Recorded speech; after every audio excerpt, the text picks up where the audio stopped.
우리에게 주시는 하나님의 말씀입니다. 마태복음 5장 10절에서 12절까지 말씀입니다.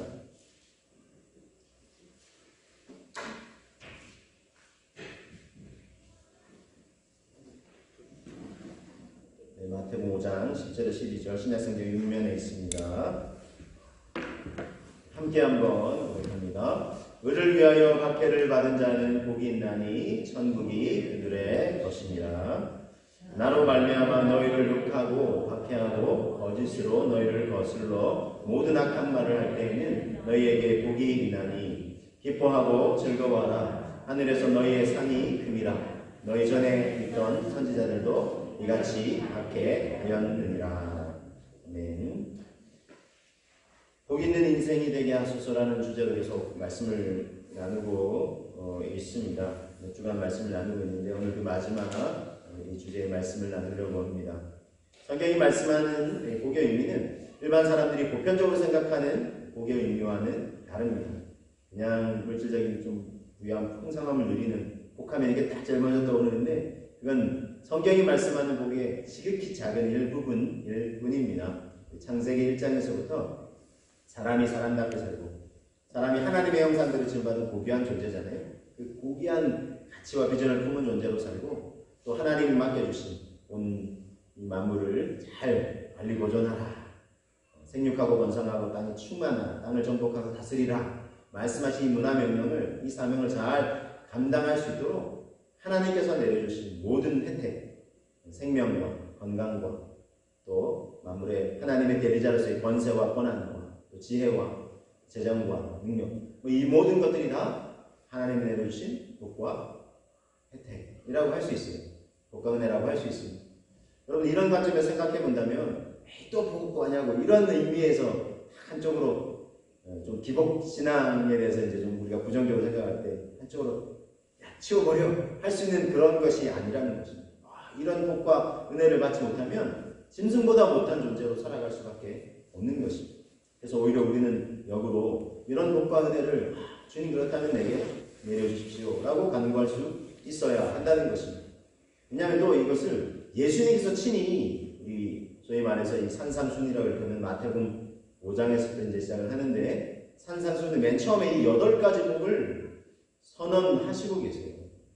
그래서 이 8가지 복 역시 우리가 생각하는 그런 복의 개념과는 아주 이제 차원이 다른 훨씬 높은 그런 의미를 담고 있다는 것입니다. 심령이 가난한 자는 복이 있나니 천국이 그들의 것입니다. 라고부터 이제 시작을 해서 오늘 이제 8가지 중에 그 8번째 의를 위하여 핍박 또 박해받는 자가 복이 있다. 주님이 말씀하고 있습니다. 이 말씀을 우리 다시 한번 같이 되새겨보기 원합니다. 마태복음 5장 10절입니다. 함께 한번 고백합니다. 의를 위하여 박해를 받은 자는 복이 있나니 천국이 그들의 것입니다. 그랬습니다.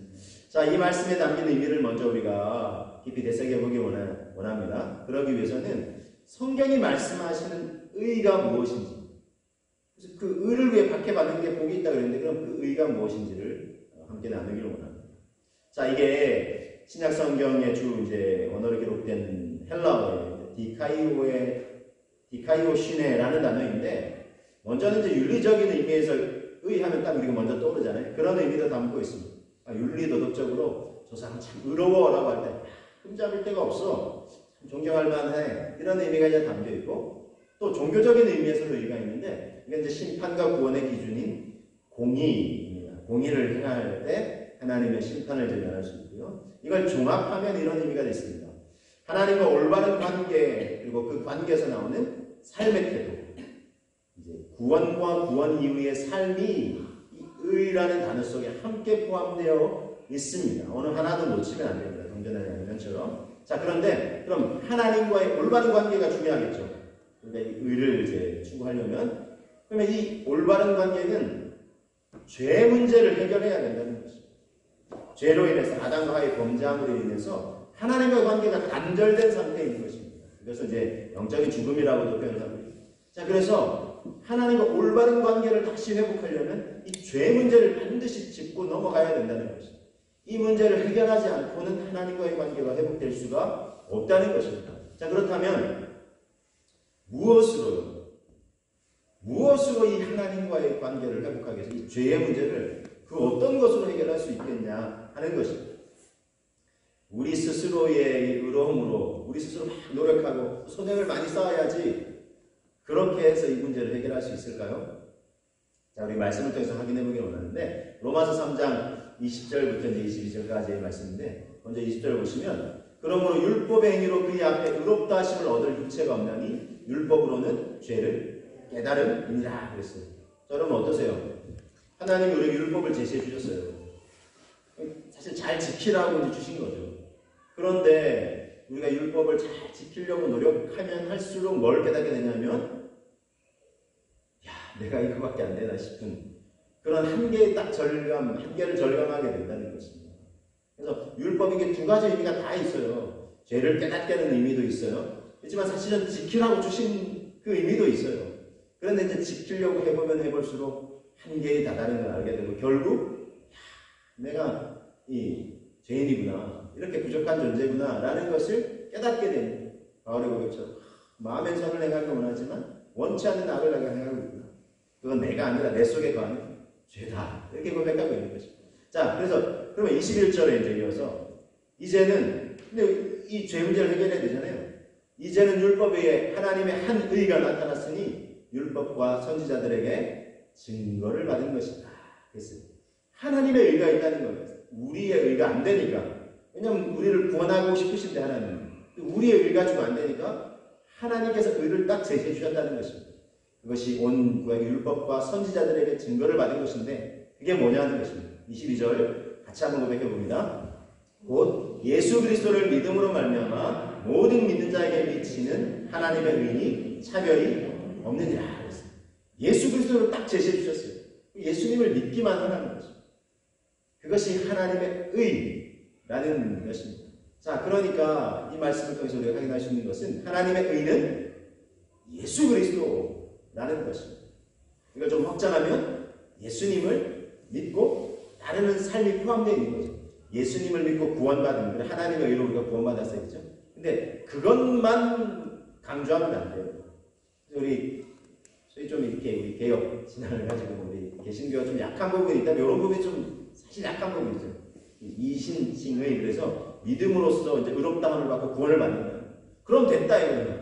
다 과거 현재 미래자까지 다 사해 주시니까 뭐 어찌 살든지 관계없다. 이거는 하나는 알고 둘은 모르는 거예요.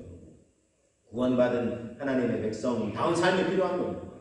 그래서 우리가 자녀가 막 잘못해가지고 뭐 놀이터 놀다가 옆에 이웃 친구를 막 때려가지고 막 코피가 나면 그런데 그 아이를 이제 보고는 너 안 맞았지? 됐어? 하고 이렇게 이제 용납을 해줬더니 그 다음부터 이 친구가 딱 이제 학습이 되는 거죠. 내가 잘못해도 우리 부모님이 나 이렇게 받아주시는. 그랬더니 동네방네 다니면서 막 아이들 막 코피를 터뜨리고 다닌다고 생각해 보세요. 그럼 어떻겠어요? 사람들이 그 아이를 볼 때마다 네 집 자식이야? 그쵸? 이 부모님 얼굴에도 가문에도 먹칠을 하게 돼 있어요. 그래서 우리가 하나님의 자녀예요. 막 살아도 하나님 우리를 그냥 자녀로서 계속 긍휼히 여겨주세요. 우리의 연약함을 아십니다. 그렇다고 우리가 막 살아도 된다? 이거는 정말 잘 모르는 거죠. 그리고 우리가 예수님 믿고 구원의 의를 얻었지만 그러나 그것으로 끝나는 것이 아니라 삶이 뒷받침되면서 하나님 그분을 높여드리는 그런 삶으로 이어져야 된다는 것입니다. 그런데 그런 삶의 모본이 바로 예수 그리스도라는 것입니다. 구원의 의도 되시고 또 우리가 살아가야 될 삶의 의로서의 표본과 모범이 되시는 분이 바로 예수 그리스도라는 것입니다. 자, 그래서 하나님의 있는 건 예수 그리스도라 말씀드렸는데, 자, 이어지는 말씀을 보면 이게 분명해요. 5장 11절에 나로 말미암아, 이게 예수님이 직접 하신 말씀이잖아요. 예수님으로 말미암아 너희를 욕하고 박해하고 거짓으로 너희를 거슬러 모든 악한 말을 할 때 있는 너희에게 복이 있다 그랬죠. 분명히 그 앞절에 의를 위하여 박해를 받는 자가 복이 있다고 말씀하셨죠. 근데 이어서 바로 말씀하시기를 나로 말미암아, 그렇죠? 예수님으로 말미암아 너희를 박해하고 거짓으로 너희를 모함하고 또 악한 말을 할 때는 복이 있다는 것입니다. 그렇죠? 의와 예수님 자신을 지금 동일시하고 계시는 것을 볼 수 있습니다. 그래서 하나님의 의는 곧 예수 그리스도라고 볼 수 있는 것입니다. 자, 그래서 우리가 분명히 알아야 되는 사실이 있는데 오늘 말씀드린 두 번째 테마인데 의를 위해 살 때 뭐가 있다고요? 박해가 있다는 것입니다. 이걸 당연하게 여길 수 있어야 된다는 것입니다. 의를 위해 하나님의 의 되시는 예수 그리스도를 믿고 그분을 따르는 삶을 살고자 할 때 박해가 있다는 것입니다. 자, 여러분, 내가 복음 있어요. 내가 복음. 이게 뭐냐면 내가 믿는 대로 돼야 된다는 원리인 거예요. 성경의 원리도 밀쳐놓고 이건 내가 생각하는 기준대로 돼야 된다는 거예요. 방식대로 돼야 된다. 이게 뭐냐면 하나님 믿으면 예수님 믿으면 어려움이 없어야 한다는 거예요. 그리고 하는 일은 다 잘 되고 잘 풀려야 된다는 거예요. 이거 뭐예요? 이건 내가 복음이에요. 성경 어디에도 그렇게 말씀하신 적 없어요. 물론 형통이란 단어 쓰는데 이 형통도 우리가 생각하는 단어하고 만사형통이라고 할 때 거침없이 일이 술술술술 잘 풀리는 이런 의미하고 다릅니다. 이건 이제 내가 생각하는 기준이고, 그래서 이건 소위 말해 이제 제5복음서, 마태마가, 누가, 요한복음 외에 그냥 내가 생각하는 기준. 그게 아니에요. 그럼 진짜 복음이 있어요. 진짜 복음은 뭐냐면 바로 이런 것입니다. 예수님 믿으면 어려움이 있다는 것입니다. 이게 진짜 복음이에요. 왜냐하면 예수님이 말씀하신 거예요. 예수님 믿으면 오해받기도 하고, 너 왜 이렇게 미련해 바보 같아? 요즘 어느 세상인데, 이러면서 오히려 우리를 안쓰럽게 걱정해주는, 조금 이렇게 사랑하는 사람 같은 경우 안쓰럽게 걱정해주는 듯 하면서도 네가 바보야, 우리를 향해서 예수님 믿는 사람은 그렇게 얘기하는 거고, 조금 이제 안 좋은 시각을 가진 사람은 아주 이제 안 좋은 눈초리로 우리를 바라보고 이제 그렇게 대하겠죠. 근데 예수님 믿으면 그런 어려움이 있다는 것입니다. 자, 근데 제가 좀 말씀 나누는 것은 왜 그럼 예수님 믿으면 어려움이 있냐 하는 겁니다. 유재명 목사님이라는 분 계세요. 하나님의 마음으로 믿는 복음여행 팔복이라는 책에서 이런 이야기를 좀 소개하고 있습니다. 세상은 왜 그리스도인들을 박해할까요? 미워하고 싫어하고 박해할까요? 자신들과 다르기 때문이라는 거예요. 사람들은 죄성으로 인해서 자기와 다르게 세상을 살아가는 사람들을 미워한다는 거예요. 우리 그리스도인들을. 그러면서 사실 표면상으로는 미워하지만 내면에서는 두려움을 느껴요. 왜냐하면 복음적 가치를 가진 이제 그리스도인들이 저 사람 뭔데 우리가 다르게 살아? 이런 생각을 갖는 거죠. 그러면서 미워하고 오히려 자신들의 불의함이나 자신들이 어떤 하나님을 향한 갈망이 없는 부분들을 이제 알게 돼요. 그러면서 우리 그리스도인들에 대해서 오히려 이제 미련하다 하면서 이렇게 박해하기도 하고 뒤에서 욕하기도 하고 이렇게 한다는 것입니다. 그러면서 이 땅 사람들처럼 살지 않고 이 땅이 영원하지 않다는 것을 증명하면서 살기 때문에 이제 궁극적인 가치가 다른 거죠. 그러니까 그리스도인들은 이 땅에서 살기는 하지만 이 땅이 아닌 하늘 백성으로 살아가는 거 아니겠습니까? 우리는. 그러니까 하나님 나라를 추구하면서 살아가는 거죠. 우리가 제대로 믿고 살아간다는 거죠. 그러니까 다른 길 속에 있는 사람들이 딱 바라보면서 저 사람들 뭐야 하고, 그리고 주님이 말씀하셨듯이 우리가 사실 좁은 길이거든요. 그 길 가는 사람들 더 작거든요. 그러니까 이제 자기들이 수가 더 많다는 거예요. 그러니까 자기들이 옳고 자기들이 지금 제대로 된 길을 가고 있고 자기들이 지금 똑똑하고 너네는 뭐냐 좁은 길 가면서 참 독특해, 참 세상 재미도 모르고 저렇게 참 미련하게 살아가 이러면서 우리를 이렇게 잘 이해하지 못하거나 또는 오해하거나 또는 박해를 한다는 것이 미워하고 싫어한다는 것입니다. 우리는 다른 가치를 추구하며 살기 때문이에요. 자, 그래서 우리가 이 다른 가치, 하나님의 의를 추구하며 살아갈 때 박해가 있다는 것입니다.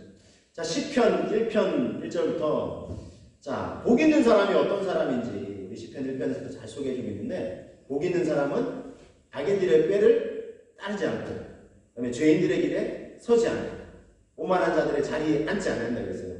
이게 점침법인데 악인들의 꾀를 따르지 않죠. 그 다음에 따르다가 이제 죄인들의 길에 딱 서요. 그러다 어떻게 나중에는 오만한 자들의 자리에 딱 앉아버려요. 이게 점침적으로 딱 점점 깊이 죄에 완전히 빠져버리거든요. 자, 그런데 이렇게 하지 않는다 그러죠. 그 다음에 그럼 뭘 할까요? 오직 여호와의 율법을 즐거워하여 그의 율법을 주야로 묵상하는 거다 했어요. 하나님 말씀을 주야로 기쁨으로 이제 묵상하는 거예요. 그리고 지키려고 행하는 거예요. 그런 사람은 어떻게 되냐면 마치 시냇가에 심은 나무가 철을 따라 열매를 맺으며 그 잎사귀가 마르지 아니함 같으니 그가 하는 모든 일이 다 형통하리로 다 했어요. 물론 이 형통도 막 그냥 아무 어려움이 잘 풀린다 이런 의미가 아니라 요셉을 보면 참 형통하다는 단어를 쓰는데 어쨌든 성실하게 참 일을 하고 있는데 주인에게 인정받을 때죠. 그리고 이제 사실 이제 그 전에 형들의 미움을 받고 멀리 이제 애굽으로 이제 종으로 팔려왔는데 성경에 보니까 형통한 자가 됐다. 하나님이 함께 하시고 그의 인생 여정을 빚어가시는 것을 형통이다 이렇게 표현하고 있고요. 또 그 주인의 집까지 다 하나님 복을 내려주셨다고 하는데 하나님과 함께 가는 내 삶을 통해서 내 주변에 있는 모든 사람들이 함께 은혜와 혜택을 누립니다. 이게 이제 형통이라고 말씀을 하고 있는 겁니다.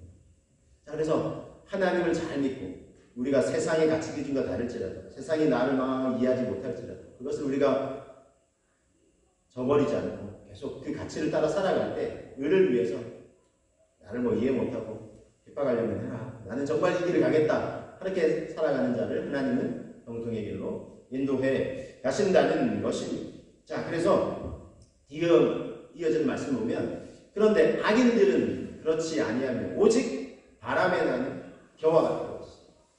그리고는 5절에 또 이렇게 말씀하고 있죠. 그러므로 악인들은 심판을 견디지 못하며 죄인들이 의인들의 모임에 들지 못하리라. 그죠? 의인들의 길은 하나님께서 인정하시지만 악인들의 길은 망할 것이라고 이렇게 말씀하고 있어요.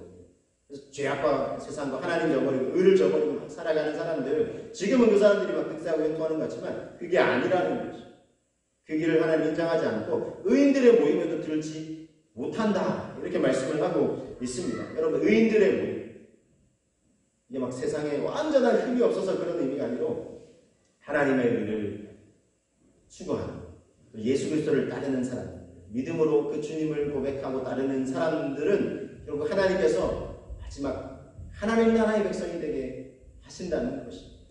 그런데 그걸 끝까지 저버리는 사람들은 그 모임에 들지 못한다는 것입니다. 얼마나 안타깝습니까? 그래서 여러분 우리가 어떻습니까?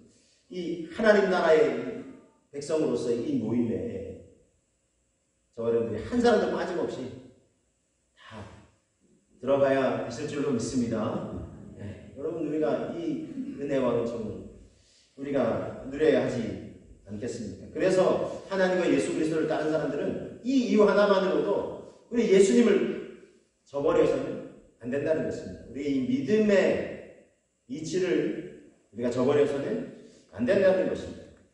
그리고 예수님을 절대 부인할 수 없는 이유가 바로 여기에 있는 것입니다. 우리 초대 교회 중 하나 이제 이 서머나 교회의 감독이었던 이제 폴리캅이 있습니다. 폴리캅이 있는데 이분이 이제 예수님을 전하는 거죠. 그러니까 이제 뭐 예수님 이후에 1세기 당시 이제 교회와 그리스도인들이 얼마나 많은 박해를 받았습니다. 더군다나 이제 그 교회의 목회자이고 성도들에게 이 복음의 진리를 가르치는 사람이었습니다. 그러니까 이제 붙잡혀서 모진 고문을 당하고 순교를 당하기 전에 딱 이렇게 이제 그 사람을 이제 회유하기 위해서 이야기를 합니다. 네가 믿고 따른다는 그 예수라는 자를 부인하기만 하면 너 이제 고문도 그만 받고 너 죽을 필요도 없다. 죽을 이유도 없다. 너 살려주겠다. 이렇게 이제 막 회유를 해요.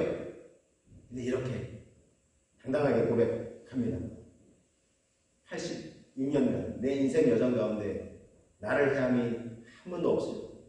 나에게 한결같이 성실하셨던 나의 왕, 나의 주님, 그분을 지금 내가 여기 와서 부인할 이유가 어디 있겠어?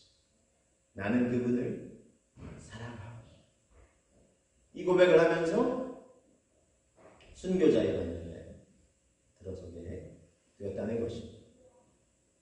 여러분, 우리를 저버리지 아니하시고 끝까지 사랑하시고 구원의 여정으로 우리를 초대하시는 주 우리가 저버려서야 되겠습니다. 예수님이 1세기까지 이제 그리스도인들이 참 어려움과 핍박을 많이 당했는데 그 시대의 그 시대를 잘 표현할 수 있는 단어 중에 하나를 꼽으라면 증인이라는 단어. 증인. 이게 이제 헬라어로 마르투스라는 단어인데 이 증인이라는 단어가 순교자라는 단어와 같은 의미로 사용이 됐습니다. 그래서 증인, 예수님의 증인인 거죠. 복음의 증인인 거죠. 그런데 그렇게 증인으로 살아간다는 건 곧 순교자가 될 가능성이 많은 거예요. 근데 이 의미가 같은 의미로 통용하면서 사용이 되었다는 것입니다. 여러분 어떻습니까? 예수님 믿는다는 것은 다 방어해주고 그래 참 좋다 하면서 우리도 그럼 그 길 따라갈게. 오히려 그렇게 하기보다 바보 취급당하고 미련한 사람 취급당하고 네가 들어와서 우리 가정은 이렇게 어려워진다. 막 그런 박해도 당하고 그렇습니다. 자, 그런데 여러분 이런 박해를 당하는 것이 그 시대만의 이야기냐는 것입니다. 오늘날 우리가 얼마나 이런 상황 속에 놓이고 있습니다. 지금도 전 세계적으로 많은 핍박이 있습니다. 많은 사람들에게 이제 감동적인 이야기를 통해서 영향력을 끼쳤던 리더스 다이제스트라는 이 잡지에서 이게 이제 1997년에 이제 10월경에 이제 발표된 그 후에 이제 기록됐는데 지난 20세기를 이제 마감하는 입장에서 쫙 돌아보면서 지금도 뭐 한 20여 년 이제 전이죠. 그런데 이제 그때를 쫙 돌아보면서 1900년대 즉 20세기에 전 세계적으로 약 2억에서 2억 5천만 명이 넘는 사람들이 예수님을 믿는다는 이유 때문에 혹독한 핍박을 당했거나 현재도 당하고 있다. 이렇게 이제 기사를 냈어요. 지난 한 세기를 돌아볼 때 얼마나 많은 사람 예수님 믿는다는 2억에서 한 2억 5천만 명입니다. 박해를 당하고 있다는 거죠. 우리나라에서는 아주 이제 그런 심한 박해가 없어서 그렇지. 그렇잖아요. 공산 그런 치하에 있다든지 아니면 뭐 회교 영향권 안에 이슬람 영향을 있다든지 뭐 이런 경우는 그래요. 그래서 이제 예수 믿는다는 이유만으로 지금도 박해받는 사람이 있어요. 그래서 개인적으로 가정에서도 심지어 이제 배척당하고 있고 사회에서도 직장에서도 더 이상 일을 못하고 내쫓기기도 하고 심지어 목숨을 위협받는 그런 상황에 놓이기도 하는 사람들이 지금도 여전히 많다는 것입니다. 뭐 한 20여 년 전 스토리인데 뭐 20여 년 지났다고 바뀌었을까요? 아니에요. 지금 심심치 않게 뭐 한 나라 같은 경우는 예수님 믿는다는 이유로 붙잡혀 끌려가가지고 화형을 당하고 그런 일들이 막 일어나고 있어요. 선교사님 또 예수님 믿고 선교사님과 함께 교제하는 사람 어려움 당하기도 하고 지금도 비일비재하게 일어나고 있다는 것입니다. 우리나라하고는 관계없는 이야기인데 이렇게 뭐 생각할 수도 있어요. 이렇게 느낄 수도 있는데 그럼 우리는 어떻게 이 말씀을 적용하고 되새길 수 있겠습니까? 기도하고 이제 묵상하면서 자 그럼 몇 가지를 좀 함께 나누고 하는데 먼저는요 핍박당하는 자를 위한 기도가 필요해요. 고통을 분담하는 필요해요. 이 시대 지금 핍박당하는 사람들이 있어요. 그렇죠? 우리가 그들의 고통을 외면해서는 안 되겠어요. 우리는 뭐 그 정도 아닌데 한다고 나랑 상관없어도 안 돼요. 지금은 우리 같은 동포인 북한에만 해도 그렇죠. 예수님 믿는다는 이유만 자유롭게 예배를 드릴 수가 없잖아요. 그래서 어려움 당하고 있습니다. 그들을 위해서 기도할 수 있어야 되겠고 물론 핍박하는 사람들을 위해서도 그래서 기도해요. 너희 원수를 사랑하고 너희를 핍박하는 자를 위해서 기도하라고 주님이 말씀하셨어요. 핍박당하는 사람들을 위해서 기도하고 핍박하는 사람들도 저들이 몰라서 그래요. 예수님도 십자가에 죽으시면서 아버지 저들을 사하여 주옵소서. 자기들이 하는 짓이 무슨 짓인지 모릅니다라고 얘기했어요. 핍박하는 사람을 위한 기도, 핍박당하는 사람을 위한 기도가 필요하고 그리고 또 두 번째는요. 주님을 부인하지 말자는 것입니다. 주님을 부인하지 맙시다. 마태복음 10장 32절 33절에 이렇게 말씀하고 있어요. 누구든지 사람 앞에서 나를 시인하면 나도 하늘에 계신 내 아버지 앞에서 그를 시인할 것이고 누구든지 사람 앞에서 나를 부인하면 나도 하늘에 계신 내 아버지 앞에서 그를 부인하리라 그랬어요. 자, 이거는 우리의 삶의 상황에도 맞닿아 있습니다.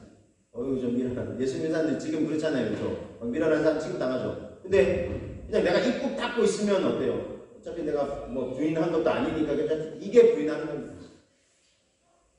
예를 들면 그걸 안 믿는 사람들하고 어차피 같이 있어요. 근데 식사할 시간에 근데 시키도도 눈치 보여가지고 그냥 눈 깜빡하면서 그냥 말이에요. 예를 들면 이제 예를 들는 거예요.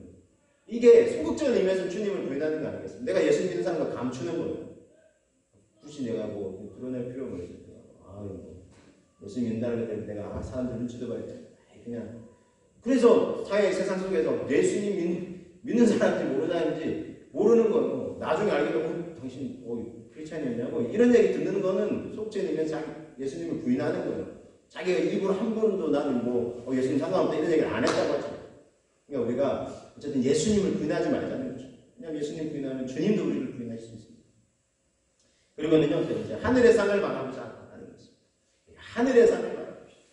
예수님 믿고 다른 것 때문에 이해받지 못하고 바보 같은 미련하다는 소리 들게 될 때 속상해하기보다 우리가 오히려 기뻐하자는 것입니다. 왜냐하면 그것이 예수님을 잘 믿기 때문에 그런 오해를 받고 핍박을 받을 수가 있고 또한 하늘의 상이 기다리고 있다는 것입니다. 자, 그러므로 하나님의 의가 되시는 예수님을 위해 이 핍박받는 자는 복이 있다는 것입니다. 그래서 이제 큰 세 번째 천국을 그럼 어떤 복을 누리게 되냐? 이런 복을 누리게 됩니다. 천국을 누리고 실현해 갑니다. 그리고 하늘에서 우리의 상이 큽니다. 자, 말씀을 통해서 확인해 볼게요. 다시 한번 마태복음 5장 10절에서 12절 말씀을 다시 한번 더 되새겨 보겠습니다. 자, 의를 위하여 박해를 받은 자는 복이 있나니 천국이 그들의 것입니다. 나로 말미암아 너희를 욕하고 박해하고 거짓으로 너희를 거슬러 모든 악한 말을 할 때에는 너희에게 복이 있나니 기뻐하고 즐거워하고 하늘에서 너희의 상이 큼이라. 너희 전에 있던 선지자들도 이같이 박해하였느니라. 할렐루야. 여러분, 의를 위해서 예수님 위해서 핍박받는 자가 복이 있다. 천국이 저들의 것이다. 이렇게 말씀하고 있어요. 천국이 저들의 것이다. 그 심령이 가난한 자는 복이 있나니 천국이 그들의 것이다.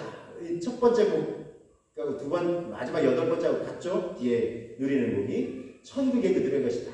이걸 주님이 강조하고 싶으셨던 거예요. 첫 번째 복에 있어서도, 맨 마지막 여덟 번째 복에 있어서도 이걸 강조하고 있습니다. 이건 사실은 중의적인 의미 두 가지 의미가 다 있습니다.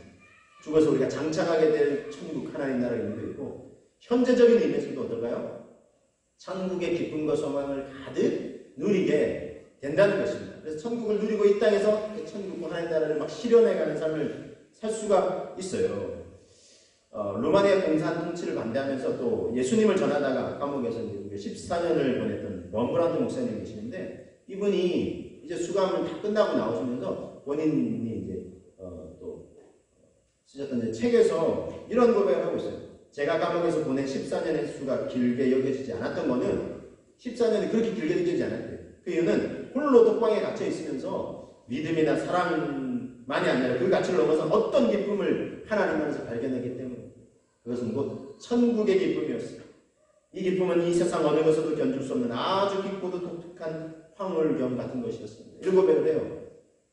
천국의 기쁨을 하나님 주셨다는 거예요. 그래서 자기는 오히려 감옥에 있었던 게 아니라 천국에 있다고 했다는 거예요. 그 고백을 드렸습니다.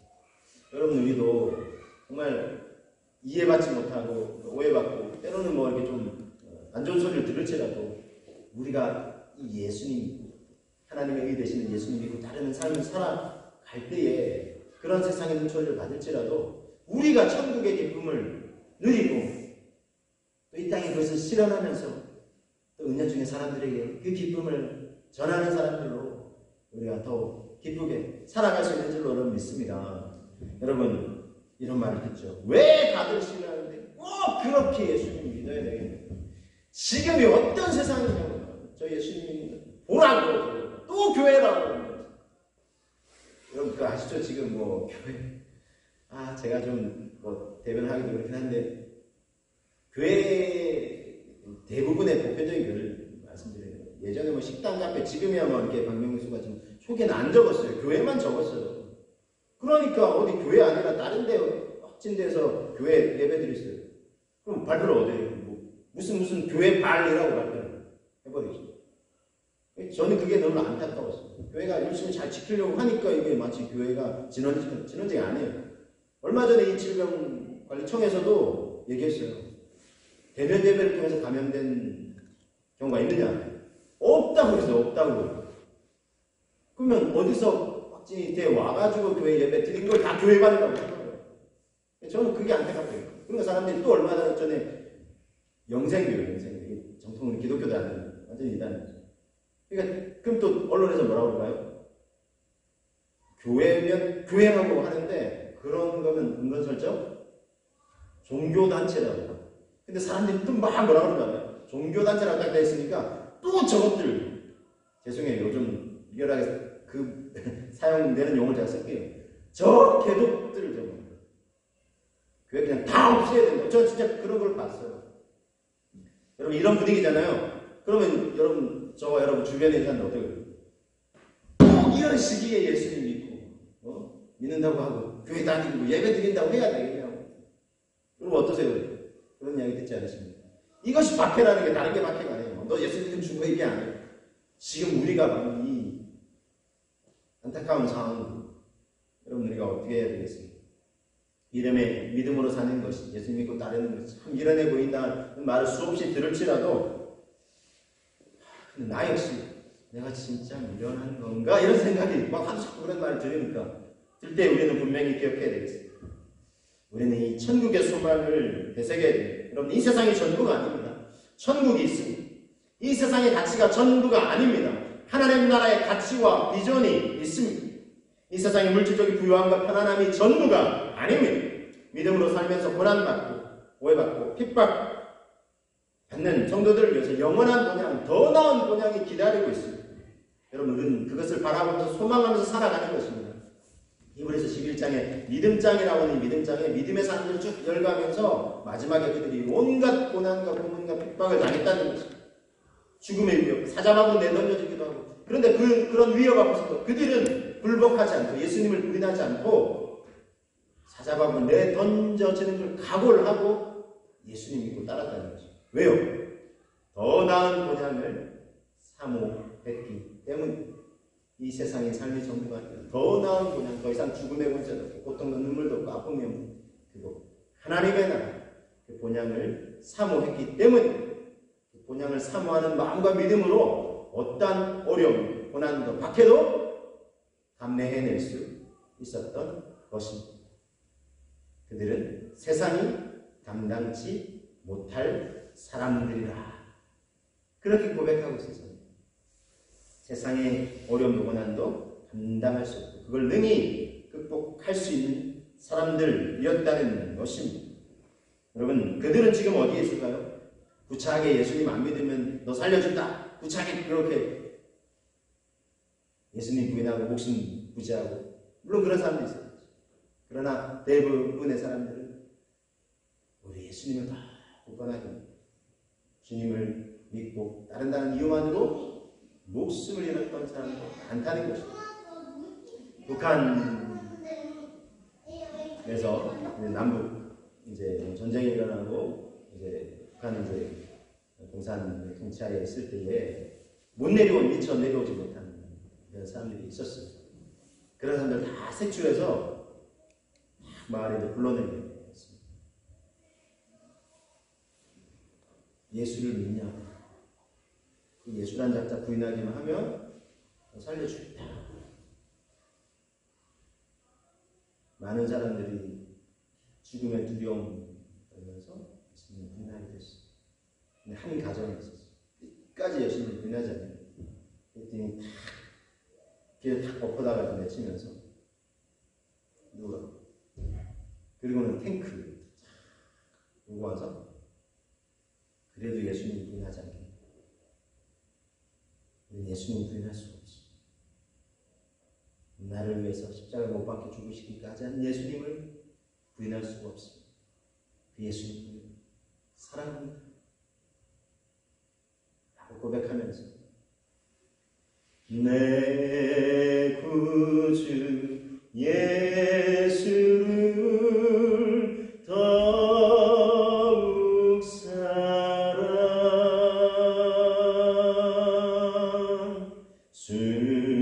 숨쉴 때 하는 말 이것일세.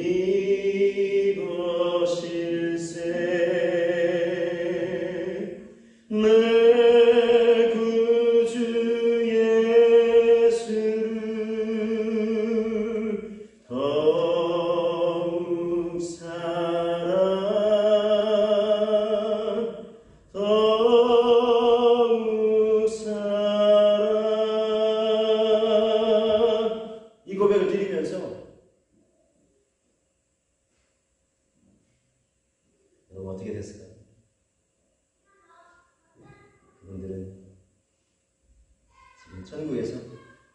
주님의 품 안에 안겨 계실 것입니다. 저와 여러분들은 어떻습니까? 우리는 무엇을 믿고 무슨 가치를 위해 살고 어떤 믿음의 고백을 따라 살아가기를 원하십니까? 오늘 말씀 다시 한번 되새기시면서 의를 위해서 핍박받는 자, 성경이 말씀하시는 의, 하나님의 의 예수 그리스도이시고 예수님 믿고 따르는 삶, 그분을 위해서 살아갈 때 박해가 있습니다. 절대로 주님을 부인하지 말고 핍박당하는 이들을 위해서 기도하고 핍박하는 일을 위해서도 기도하고 하늘의 상을 받아보면서 이 땅에서 결국 천국을 누리고 실현해가고 결국 하나님의 보좌 앞에서 하늘의 상이 우리에게 그걸 기억하면서 오늘도 믿음의 여정 걸어가시는 저와 여러분들 되시기를 주님의 이름으로 축복합니다. 함께 기도하시겠습니다.